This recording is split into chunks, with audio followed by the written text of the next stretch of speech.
Hello friends, good afternoon and welcome to EduSet Live Lectures. Dear friends, as you know that we've started a series on global environmental conflicts and today we're conducting the concluding part of the series. To discuss this topic, we have with us our subject expert Dr. Mayank Kumar. Dr. Kumar is Associate Professor in Department of History in Satyavati College Evening. Without further ado, I would like to welcome sir to our studios and request him to start the lecture. Welcome sir. Thank you, Amrit. Thank you very much. And good afternoon, viewers. This is concluding part of our course, Global Environmental Conflicts. So, what I have decided to do today, I have broken into two parts. One is summing up and then the way forward. Because the objective of this course has been not only to familiarize you with the issues of global environmental conflict at the moment, but also how to mitigate, how to solve the problem if we can. And what are the possible means, methods through which we can reduce the conflict. So, the focus of the first part is basically summing up what we have been trying to discuss with you, and the second will be what is the way forward. To begin with, we begin with the whole notion of it is contestation over natural resources. The global environmental conflict is basically contestation over natural resources. When we say that, we also include humans, the conflict over energy resources, including human resources, and then potential and constraint of ever-growing population. Because human becomes resource, then the possibility of the enhanced population and its limitation. This will be discussed. This has been discussed earlier. What we have done in this series is that we gave you an understanding in what ways it is the energy which is driving the society. More so because humans are warm-blooded, and to keep us warm, we require continuous food. Unlike cold-blooded animals who can go into hibernation, we cannot go into hibernation. Since humans cannot go into hibernation, they require continuous supply of food, especially when the climate has been changing. There has been ice age, then interglacial period. Even within a year, there are winter season, then there are spring, summer, monsoon, etc., etc. So the needs also vary from region to region, from season to season, which means it's not only the food, but there are other amenities which are also required for a better human living condition. And as we have moved away from or move forward from hunting gathering stage to beginning of agriculture, and then the urbanization, civilization, and then the industrial revolution, all this process has made an attempt to provide more and more comfort to the humans. In that process, what has been happening is that we have been borrowing or drawing upon the natural resources available in the near vicinity. Gradually, as we started developing means of transportation, means of communication, resources from other regions were also procured. Trade developed, international trade developed, and it flourished. At the moment, when we compare the modern day society, it is absolutely globalized world. It is globalized village. In that sense, what we have seen is that the natural resources of one region are being used, exploited by other region. And there has been unequal relationship between the societies that we will discuss later on. The major important issue has been the contestation over human resources. Just to give you a recap, what I mean by human resources. When we examine slave mode of production, when we examine caste system, when we examine feudal mode of production, what we see is simply an effort by the ruling elite, an effort by the class who is dominating to control the energy resources available in the form of humans, which means control over humans have been a continuous struggle. Feminist writers, feminist activists, authors, they have been contesting that the labor which has been provided by women folk in household usually go unnoticed, but they are important contributor in the energy resources across the globe. I have not discussed that issue simply because I was trying to focus more on the environmental conflict. I am not saying that humans are not part of environment. I am simply suggesting that the issue of gender I have not included in this series, So, perhaps later on when we go into sociological study, we might discuss that. Having said that, let me once again come back to slave mode of production, feudal mode of production, and then the capitalist mode of production. In all this, there has been a regular effort to control, to manage the natural resources. In that process, what is also important for us to understand is that caste system was perhaps the most potent and most long surviving tradition of exploitation of human resources. It controls you ideologically, controls you psychologically, that you are born low, so you are born in lower caste, so you have to perform duties for the upper caste. In that sense, the caste system has been very important mechanism to control the human resources. We have discussed that. Even today, the way Chinese population is expanding, they have been providing population resource, human resources, and that is why Chinese industry has grown tremendously. When we come back to India, we realize that India has been major provider of services across the globe, especially to the IT industry, because our workforce, our human force is primarily trained and energy efficient. In another way, when we go towards Dubai or the Middle East region, suddenly we realize that the Indian population have been used as simply labor, which means the contest over energy resources in the form of human resource has been a regular process, has been a continuous process, and it has continued and it will continue. Extending that argument, in the context of population explosion, we need to be very, very careful, especially the way we are trying to manage our population. From one perspective, ever increasing population is an asset for countries like India and China, simply because we have the energy resources and we can put them in fruitful uses, and then we have global market to capture. But the flip side of this argument is that the ever increasing human population also requires items for eating, items for clothing, etc., etc., which means the requirements of human are also important consideration. The energy is one component and their own requirement is another component. So we need to understand the balance between these two. Only then this argument can be sustained. If we further examine it or try to closely examine it, when we go to China or when we look at India down the line 20 years, then we suddenly realize that the Indian elderly population is increasing and the young population in terms of increase is diminishing, is declining. So what will happen down the line after 20 years, that unproductive labor will be easily available and the productive labor will be declining. So the proportion will decline, which means the benefit which we are intending to reap for these 20 years will become a burden after 20 years. There is a possibility. So we need to be very careful when we use human resources as energy resources and try to use that. This also becomes important as we have discussed in the context of Brodale and the biological regime or the ancient regime, that ever increasing human population is also drain on the natural resources. Not only population is increasing, their longevity has increased. Since their longevity has increased, which means more number of people living for more number of years require much more amount of natural resources.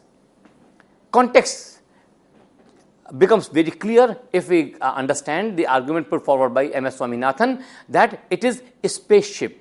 Earth is like a spaceship. If it is a spaceship, so the resources are limited. There is a limit on the resources. If there is a limit on the resources, which means we cannot go on and on and on exploiting the natural resources, there is a limit. You can very easily recall the debate over renewable sources of energy and non-renewable sources of energy. We also discuss in terms of biodegradable and regenerative components, which means the humans have started realizing that there is a limit to natural resources. We need to be very careful. This realization first came in terms of forest resources when European powers expanding in 15th, 16th century, and they started developing initially ship industry and later on railway industry. Both these were major consumer of wood, which means extensive deforestation took place in Europe, extensive deforestation took place primarily on the eastern coast of America, USA, and then subsequently India, China, and the whole of Far East. So this process has continued, which means the growing the contest over natural resources has evolved over a period of time, and with the increase in population, it has multiplied. Soon, scientists realized, and in the mid of the 19th century, they started scientific conservation of forest, which means the amount you require, you keep on replanting and using it, then replant, then use it, replant and use it. The problem with this kind of system was that it led to monocropping, monoculture. The natural diversity of forest was eliminated simply because you have cut down the natural forest, and with the hope that you can recreate the natural forest. You just cannot. You will recreate another forest. It will not be the same as you have cleared that. Also because when you clear a forest, you disturb the fauna also, not only the flora but fauna also, and the fauna migrates and it is difficult to come back. Expecting that they will come back, it takes long time. Also because you have developed a cycle that after 15 years or 12 years or 20 years, you will cut the forest and then you will clear the land for replantation of forest. So the whole ecology has been disturbed. The same thing was further examined by us in the series when we examined the issues of social stratification and hierarchies. It's an important consideration. Please remember, it is an important consideration. We all are humans. We all are equal, at least technically. But that does not mean that we enjoy equal access to natural resources. There's a limit on that. Simply because it is the access is mediated by technology. Access is mediated by your capacity to hold, your capacity to invest. In that sense, social stratification and hierarchies play a very important role. It's usually said that money makes money. Yes, it makes that. But those who don't have money, how are they going to make the money? One of the argument has been to support capitalist development, which will lead to higher return and ultimately support everybody. But we have seen that in the past 200 years, capitalism has not delivered what it proposed. There have been changes. I am not denying that. Technological innovations have led to numerous amenities for humans. The way medieval humans were living and the way we are living, it has changed a lot. We live in much more comfortable situation that is there.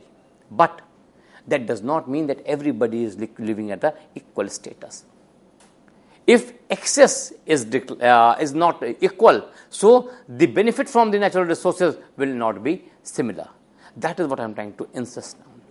This becomes all the more problematic when we examine initially slave mode of production, then feudal mode of production, and followed by the caste system. In all these systems, it is the natural resources, access to that was constrained by hierarchies developed by these systems. Capitalism, at least on the face of it, demolished it. And to a great extent, yes, it offered opportunities to various sections of society, even the lower sections of society got the opportunity to have access and utilize the natural resources. But there has been limitation. This becomes particularly important when we examine the issues of regionalism and nationalism. Environment, global environmental conflicts, all these are global in nature. They are not regional, they are not local, they are not national, they don't follow the national boundaries. But we tend to identify ourselves in terms of region or in terms of nation. So when in the next part, when we discuss the way forward, we will understand the limitations imposed by regionalism and nationalism.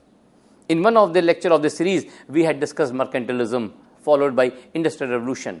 And then we were discussing that it was the protectionism which was imposed. another way of imposing the protectionism is insistence on nationalism. When we examine the global efforts, then we understand the constraints put forward by nationalism or the issues of nation.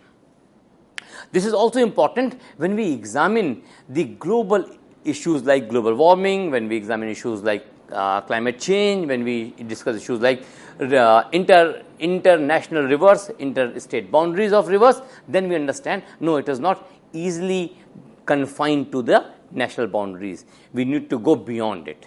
And you all must be aware that Earth summits are efforts in that direction, where you come beyond the national boundaries and think in terms of globe as one, and then propose policies which can be applied across the nations, across the populations, but it is yet to achieve, simply because we identify as a part of a particular nation, and the national development of nation takes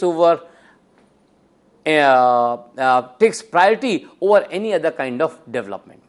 Our nation should develop even if at the cost of environmental degradation. Our nation should develop even at the cost of other nation. Then we tend to ignore that the humans or nature do not naturally confine to the national or regional boundaries. A case hand in hand can be the contemporary issue of river water dispute between Tamil Nadu and Karnataka over the river Kaveri, and between Delhi and Haryana. It's regularly in news in Delhi, the issues of river water dispute between Haryana and Delhi. What is that? It is the regionalism, that this river belongs to our region. Since it belongs to our region, so the most of the water should be used by us. Us means the resident of that particular region. Then we don't think in terms of we all being part of one nation. Extending the entire logic, we all belong to one globe.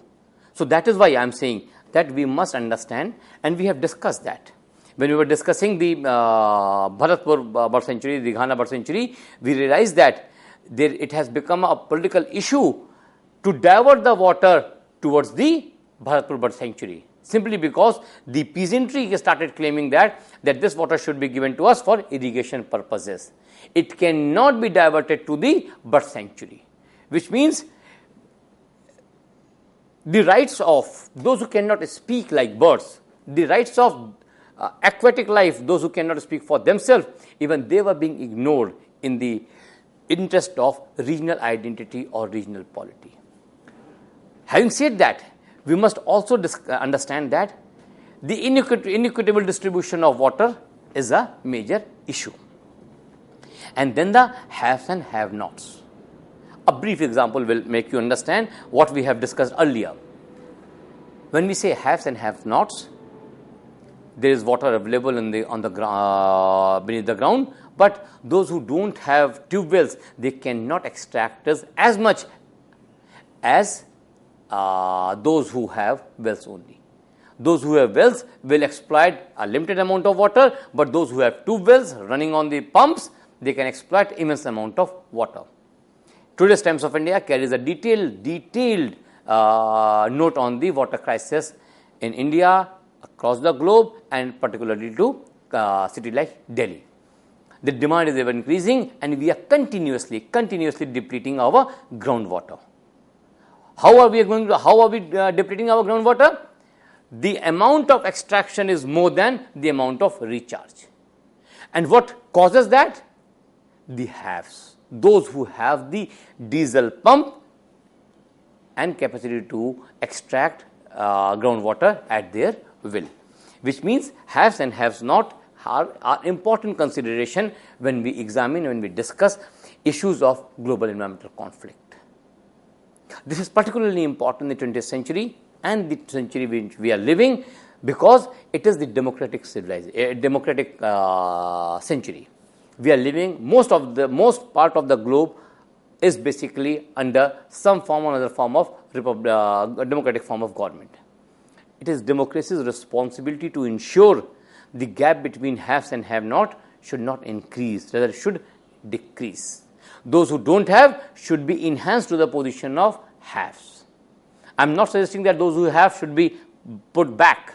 I am simply suggesting those who don't have, they should be provided enough so that they can also compete in an equal manner, in an justified manner. The other issue which we have discussed in this series and extensively discussed as a part of this series is the issue of biodiversity, human-wildlife conflict, depleting waterscapes, and degradation of landscape. We have discussed all these issues, but I would like to specifically point out human-wildlife conflicts in the context of depletion of biodiversity. In one of my lectures, I remember I have argued that agriculture is not a natural phenomena. Agriculture is basically human intervention in the nature. The natural vegetation is the natural phenomena.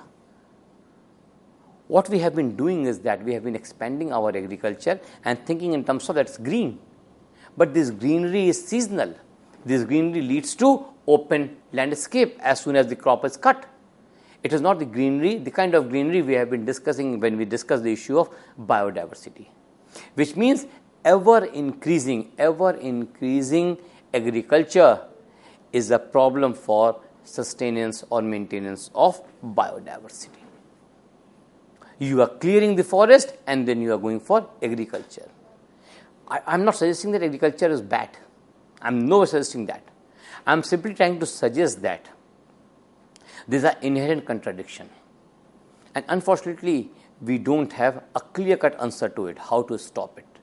But we must understand, we must appreciate the fact that there is an issue of conflict when we discuss the issue of biodiversity in the context of growing agriculture. Agriculture, which on the other hand is associated with elimination of biodiversity. On the one hand, on the other hand, to feed the ever-growing population as we discussed in the beginning of the lecture, which means this ever-growing population and its ever-growing demand is causing problem for the sustenance of biodiversity. And you all are well aware that biodiversity is need of the earth. You just cannot simply wish it away. And the kind of complex web it has, you clip one of the organ, one of the component of it, and the whole structure will be in problem. It will have to reshape itself, and at times it cannot reshape itself and it collapses. With the ever-growing expansion of agriculture and elimination of forest and forest-related biodiversity, the possibility of collapse is becoming imminent. The other way it is manifested or very clearly manifested is in terms of, when we examine in terms of the global warming, which we will be discussing when we discuss the way forward. Other equal but very pressing issue is depleting waterscapes. I am using depleting waterscape. I would also like to use the term degradation of waterscape. Both have happened. But at the moment I am discussing depleting waterscapes. Simply because with the growing urbanization and with the growing agriculture, what has happened that the natural tanks, natural catchment areas have been encroached upon by either agriculture or housing or urban centers or road, etc., etc. Which means the natural catchment of a tank is declining. If natural catchment of waterscape will decline, then obviously it will not be able to sustain itself. More so, there are two other reasons which must be remembered when we discuss the depleting waterscapes or degrading waterscape. One is ever-growing stress on green revolution with its pesticide and with its fertilizer, which have leached and which have reached most of the water bodies, most of the waterscapes. So it is not the mere unavailability of water, rather it is availability of polluted water. So that should be kept in mind.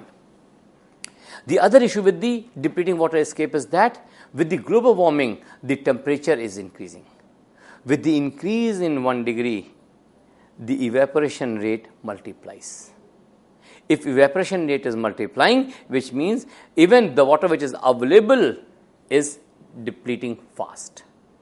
So, we need to think on those lines through which we can control the global warming and maintain our depleting water escapes. These water escapes are also important for the aquatic life which they sustain, which means if the temperature of the water body is increasing, the aquatic life will be adversely affected. So, we need to be very careful. We have discussed this issue in several contexts, in terms of fish, in terms of energy production, in terms of river valley project. We have discussed that. I am just simply giving a recap that depleting water escapes create problem. We all must remember that agriculture is the greatest consumer of water resources in any country. Urbanization requires comparatively much less water.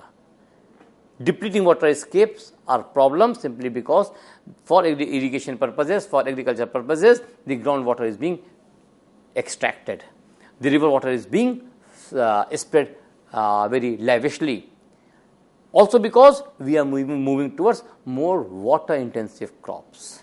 With the green revolution, we require continuous supply of water simply because seeds cannot sustain themselves in arid conditions. They require regular supply of water. To cater to that, what is ultimately happening is that our water escape is depleting regularly. It's not only the depletion of water escapes, but also the degradation of landscape. That is also very important. Degradation of landscape is happening, one, primarily because of expansion of agriculture. Secondly, simply because of growing urbanization and construction of railroads. What they do, they form artificial barrier in the natural landscape. With that artificial barrier in the landscape, the natural flow of air, the natural flow of water starts disturbing, and that leads to degradation of landscape. That degradation of landscape is also manifested in terms of depleting forest cover. We all are concerned that the desert is expanding, especially in India. The desert is spreading simply because we have been not able to plant sufficient green trees on the borders of desert to control it, to manage it, to negate it. So, in that context, we have been struggling with the issue of depleting water resources, degradation of landscape. In the same context, let me also conclude by giving you a bibliography for this section. The articles collected by Mahesh in his volume, both India's environmental history and environmental issues in India, are very, very important. Anybody who is interested in these issues can have a beginning through these writings, and they can further develop their argument. Thank you very much. We will meet soon after the break. Thank you.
Good afternoon once again, and let me give the final conclusion of our series Global Environmental Conflict.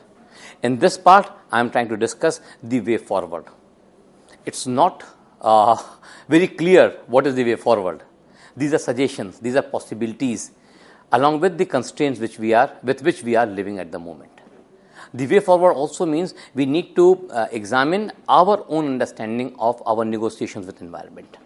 The issues which are pressing should be understood, and then the possibilities of mitigation is briefly discussed in this section of my lecture. So, it is basically termed as the way forward. What are the issues at hand? Because when we understand the issues at hand, then we can contextualize the issues of global environmental conflict.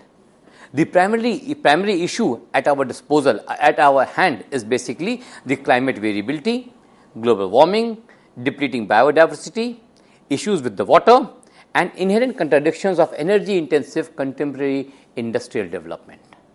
What does that mean? It simply means that the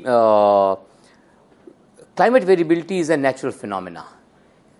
Climate variability is a natural phenomena. I have discussed that earlier also. It's not a very modern or product of industrial degradation. Climate variability is very, very natural. Ice age, interglacial period, all this is manifestation of climate variability. This climate variability on the long-term basis has been regular feature. Climate variability on short-term basis has also been very regular feature. Let me borrow from my own research on the agriculture of 17th, 18th century Rajasthan, because that gives a glimpse of what I mean by climate variability and the significance of our capacity to adapt to these changes. What I have used is basically revenue documents of 17th, 18th century medieval Rajasthan estates, and in the documents there is a document called Arjdasht, where the local village level official asks a question or submits a petition to the emperor or to the king of the region or the principality, and then seeks advice or informs him what is happening. So, in one of the Arjdasht, it is reported that in this area the rainfall has been very, very meager. For example, in the month of July. In the month of July, the rainfall has been meager. For the same date, from the neighboring region, we get another document which suggests that we have received enough amount of rains, so we are going for plowing.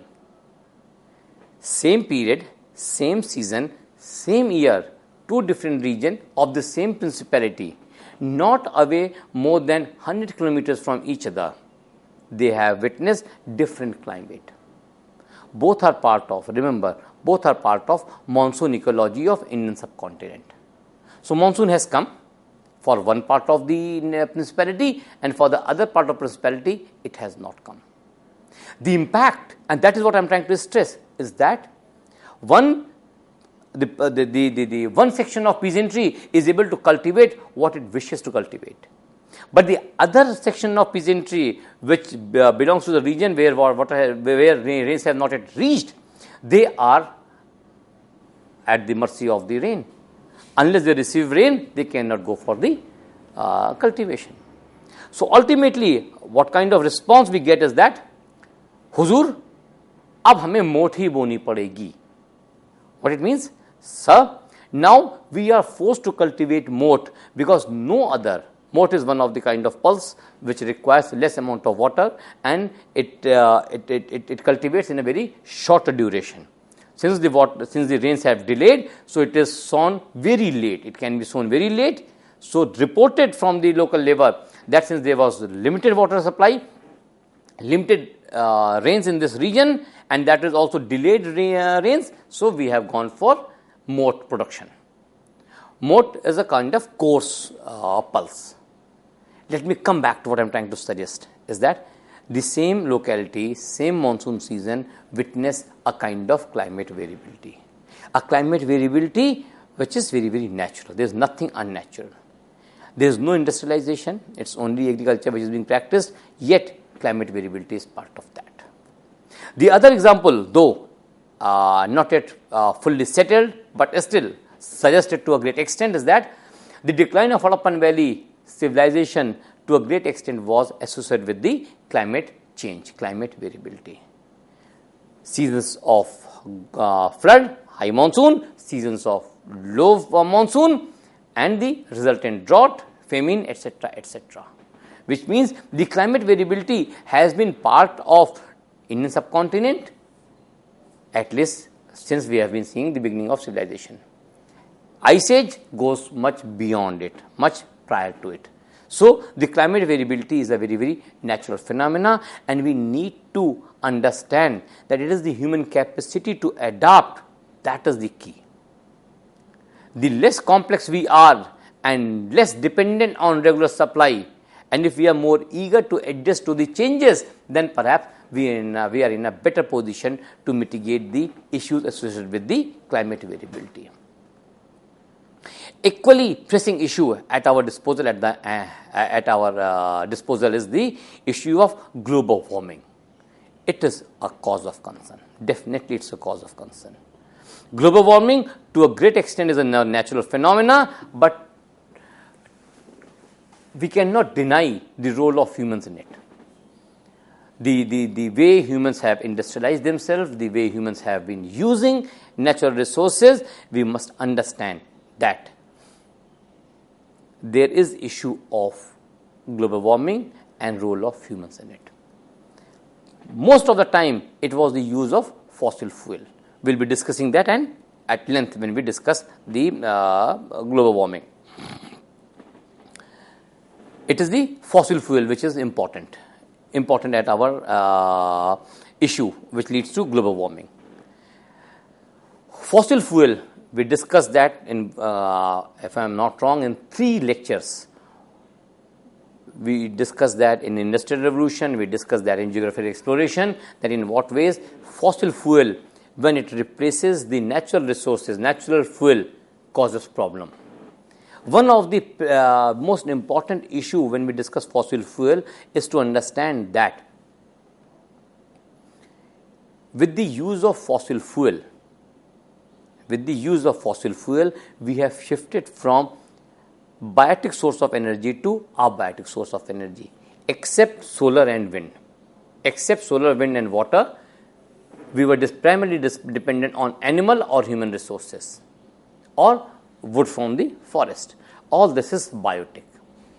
The use of abiotic resources in terms of fossil fuel changed our understanding, our negotiation with energy resources tremendously.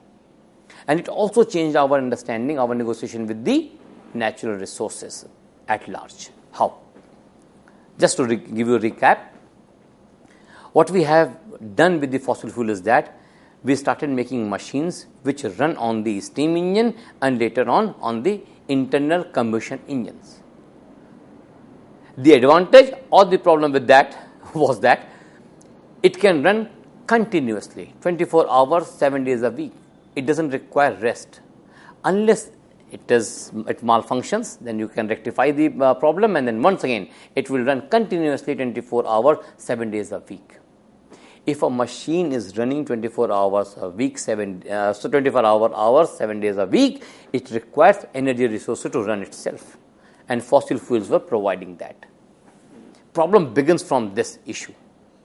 Since machine is continuously running and a large capital has been invested on the development of that particular machine, any entrepreneur would like to reap the benefit, would like to recover money as much as possible. So, to run the machine uselessly is not the purpose. Run the machine fruitfully. For that, you need to convert raw material into finished good, which means continuously running machine on fossil fuels requires continuous supply of raw materials. And those raw materials are either coming from the agriculture, or they are coming from the forest, or they are coming from the other natural resources. So, all these are depleting simply because you are feeding your machine which is running on fossil fuel.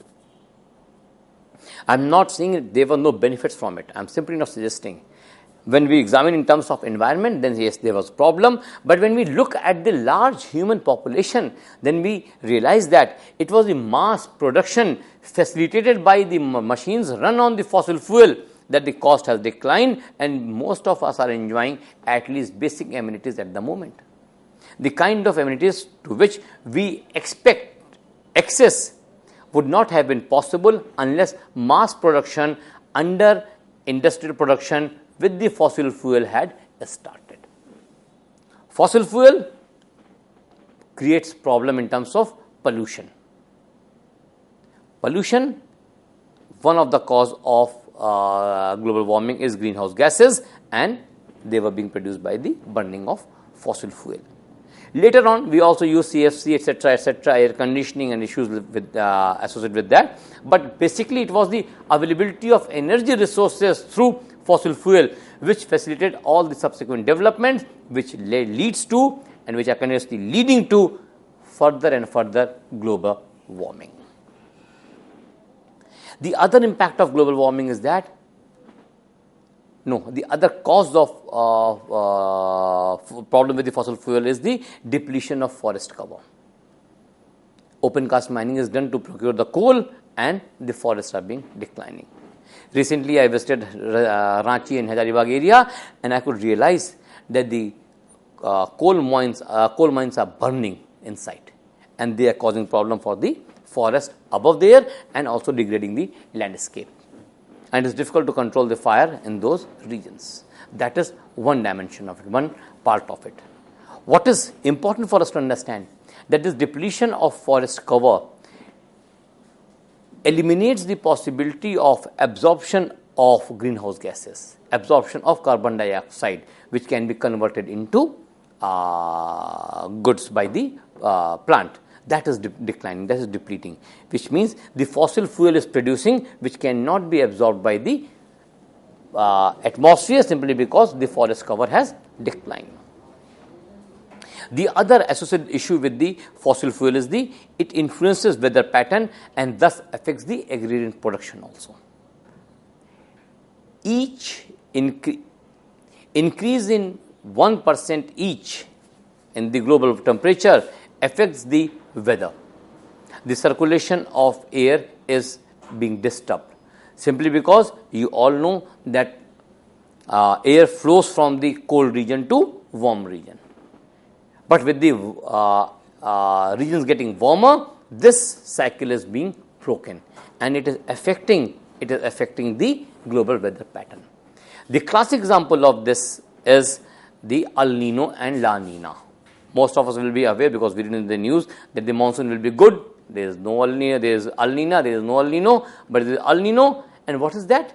It is warming of a certain portion of Pacific, which leads to disturbance in the weather climatic pattern and ultimately leads to less or bad monsoon in India. So, the rise in temperature due to global warming is also influencing our weather pattern.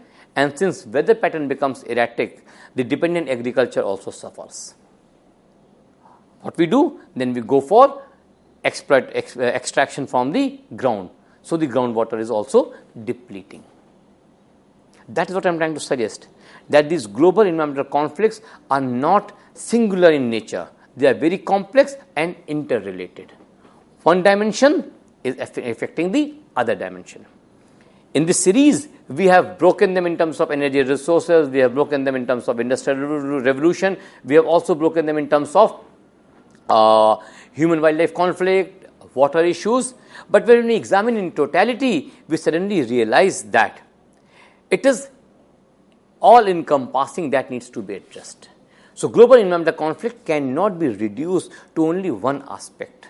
We may be examining for the sake of convenience one particular aspects, but when we closely examine that, we suddenly realize that they are interrelated and that interrelationship needs to be explored. This course or this paper is basically an attempt to make you understand that these problems are apparently standalone, but technically or at more objective level, they are interrelated with the other issues which affect the globe and leads to global environmental conflict. What is the way forward? The way forward is that drastic reorientation of priorities. Drastic reorientation of our priorities. We need to do that.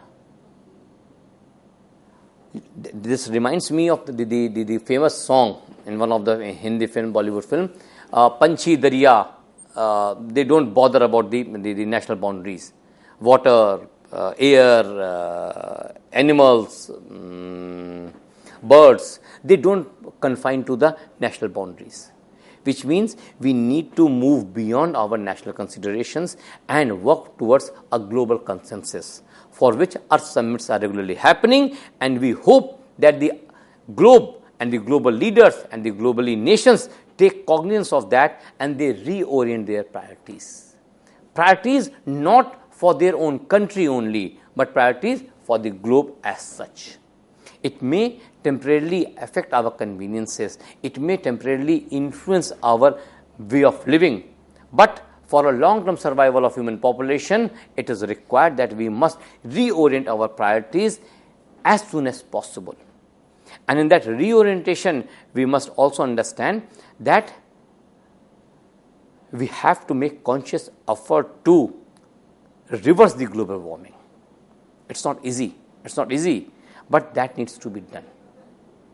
If we are not able to reverse it, we must at least should be able to restrain it, to control it to a manageable limit. If it goes beyond a point, then human survival will be problematic. Not only human survival, various other species, various flora, fauna will be declining, simply because they are not meant to be sustained in those kind of climatic conditions. Adaptations will be there. I am not suggesting adaptation will not be there. Adaptations will be there, but as a civilization, we will find it harder and harder if we don't begin now with the reorientation of our priorities.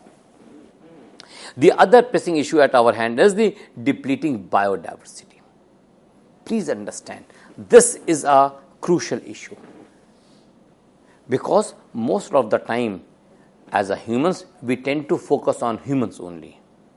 But depleting biodiversity is also important, simply because it's a complex web of interdependence of species, both flora, fauna, and at times natural and physical, biological and biotic and abiotic. It's a complex web.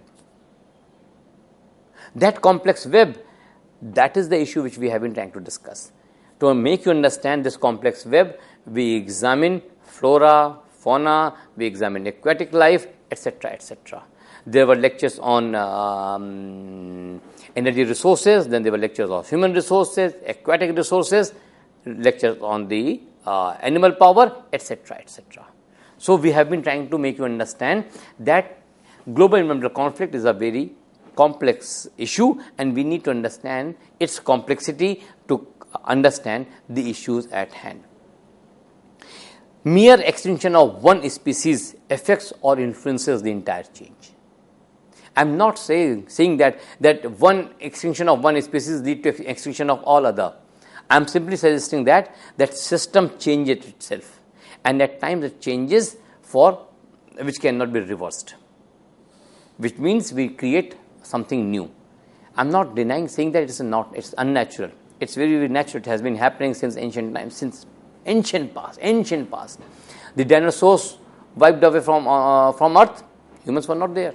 We were not responsible for that, but they have gone, which means the changes has been very, very natural. I am not denying that, but where human agency is responsible for the changes and adverse changes, then we must take precaution to restrain that, to control that. Similarly, mere conservation at selected site will not suffice. Definitely it will not. Focusing on simply one selected site is not good. An example will be the difference between zoo and the national park. We have been continuously trying to protect our natural parks. We were trying to protect our wildlife sanctuary, simply because animals have the right to live in wild, and the way they live in wild cannot be recreated in zoo. Unfortunately, it cannot be, because when we create in zoo, we make it static, we make it fixed, whereas in the open, in the wild, that wild environment also changes, and that change is very, very important. We should not try to restrain the changes, inherent changes of the nature, simply for the sake of survival of humans. So we need to change ourselves, adapt ourselves to the changes which are natural and which have been happening across the time. In the same context, we have discussed, very particularly we discussed aquatic biodiversity. It is depleting, and it is closely related with both the issues, one biodiversity and other pollution, degradation of water bodies. The way we are draining our pollutants in the river, which ultimately leads to oceans, is causing problem for the aquatic biodiversity. That is equally important to preserve. Please understand, equally important to preserve. A large section of population across the globe is dependent on aquatic resources procured from the oceans. There have been contestations. I have not discussed, but somewhere we have discussed that the contestation over aquatic resources, especially fisheries. I can cite example of Tamil Nadu, where the traditional fishers opposed the trawlers brought by the industrialist class, and they said that this will lead to elimination of biodiversity of our region, diversity of the aquatic life in their region.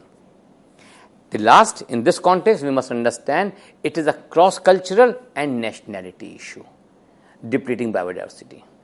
By protecting our biodiversity, and eliminating the others will not do. We need to understand that it's a cultural issue where we have to understand that humans are merely part of larger web. We are not the controller, we are not the creator, we are not the manager. We are simply one of the organism of the large complex web of issues. The other pressing issue is the water. You all are aware that is the limited availability. Before I move forward, I must also mention that the picture in background is very crucial for you to understand. It is from Yellowstone National Park, and these are geysers. Geysers means the hot water which is coming out. These hot waters are usually carrying sulfur and other chemicals. The color is basically of those chemicals which are coming from the underground water through the geysers, to the hot water springs. Why I have shown that picture in that is that even in this hot water, certain kind of life emerged, and the examination of those microcosm led to the development of equipment for the firefighters. If organic element can develop in the hot water of this region with the high chemical properties, then we must understand the process of adaptation. So the picture in the background of my slides is basically a manifestation of capacity of adaptation. We must not undermine that. Anyway, let me come back to water and then discuss that. The limited availability. Water is limited, definitely is limited, especially for potable purposes and agricultural purposes. With the expansion of agriculture, there is a ever increasing demand of water. That demand increases when we want to cultivate only water intensive crops like sugarcane or like rice. So there is a issue. Cotton requires extensive amount of water. So we must understand that the water is limited, so we have to restrain our use accordingly. Urbanization is another drain on water. Compared to agriculture, urbanization requires less amount of water, but it requires at one particular place large supply of water, which may not be naturally available. The way forward can be seen in the conservation and rainwater harvesting. We must conserve our water bodies in the urban centers, and we must also go for rainwater harvesting, which perhaps is part of modern policy. Every multi-story building must have rainwater harvesting system. Towards the end, what is most important for us to understand, and that is where the way forward is. I'll conclude that by suggesting what Gandhiji said. Earth has enough for everybody's need, but not for the greed. We need to restrain our greed. Unless we do that, we will not be able to restrain global environmental conflicts. The last slide is important for you because it gives you a brief summary of references which have been used for development of this course.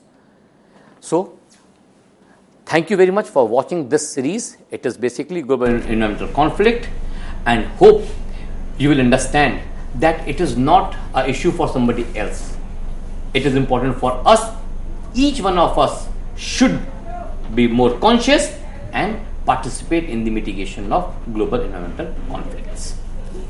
Dear friends, on that note, we would like to thank Dr. Kumar for coming to our show and delivering this wonderful lecture. And with that, dear friends, this series concludes, and we hope that with this series you have come to understand the grave issues of development, global environmental conflicts. On that note, thank you, dear friends, for watching our lecture. Stay tuned and keep watching. Thank you. Thank you very much.